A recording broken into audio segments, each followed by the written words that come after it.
I mean, I was upset with CDC when I left because they stopped tracking people that were infected that were previously vaccinated.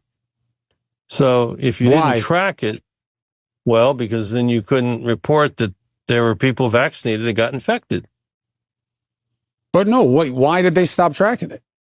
But I think there was a decision not to do anything that made the vaccine sound like it didn't work.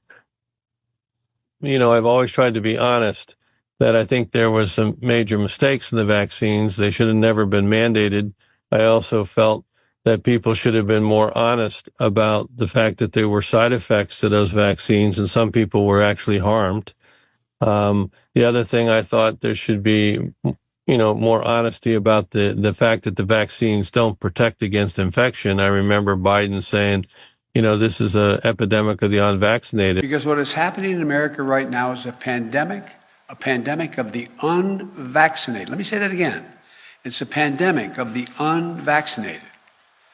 There are about 90 million Americans who are eligible to get the shot, but haven't gotten it yet.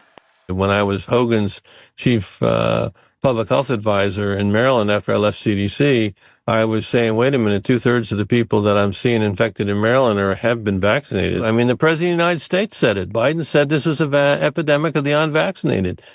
Tony wasn't aggressive in putting this in perspective. The CDC didn't put it in perspective.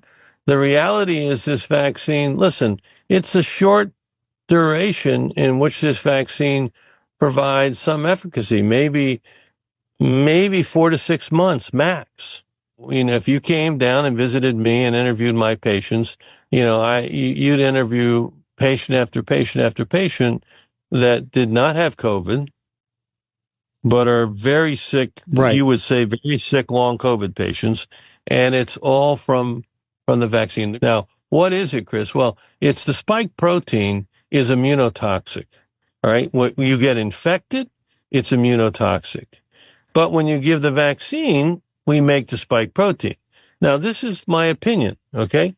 When I give you an mRNA vaccine, which I helped develop and I've given to a lot of patients and I've taken it myself multiple times, I don't know how much spike protein you make. Right. Because I give you mRNA and then your body makes it. Right. So you make a little. You may make a lot. You may make it for a week. You may make it for a month. I'm now more of the point of view, and I wish the country would switch more rapidly.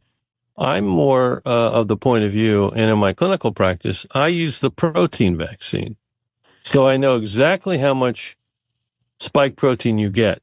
Your body's not becoming a manufacturing plant. Right. Okay. I give you a certain amount of spike protein that's not able to replicate, not able to reproduce itself. And I know the decay curve in the human body. And that's the vaccine I use now. It's made by Novavax.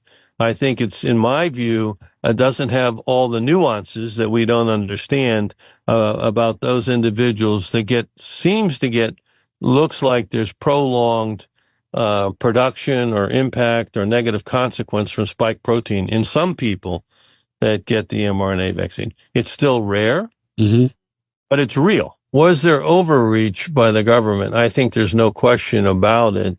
I might even argue it got worse in the Biden administration. For example, absolutely never should have mandated vaccines, period.